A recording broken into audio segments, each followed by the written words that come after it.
Nouvelle journée de bombardement sur la bande de Gaza. Le pilonnage de l'enclave se poursuit après une nuit où les frappes se sont enchaînées à un rythme soutenu. L'armée israélienne affirme traquer les positions du Hamas et consolide un objectif, couper l'enclave en deux parties.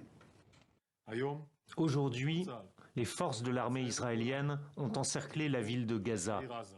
Elles ont atteint le bord de la mer dans la partie sud de la ville et l'ont encerclée.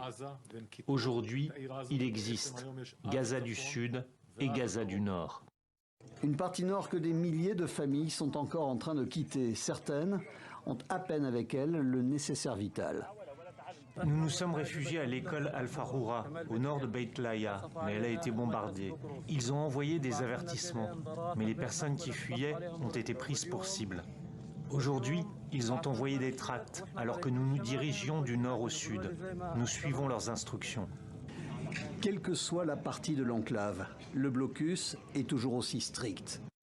Mais l'image de cet avion militaire jordanien sur le tarmac de l'aéroport d'Amman pourrait rassurer ceux qui appellent à une intensification de l'aide humanitaire. Le roi Abdallah II de Jordanie, la nuit dernière, a fait cette annonce sur les réseaux sociaux. L'armée de l'air a largué à minuit une aide médicale d'urgence à l'hôpital de campagne jordanien à Gaza.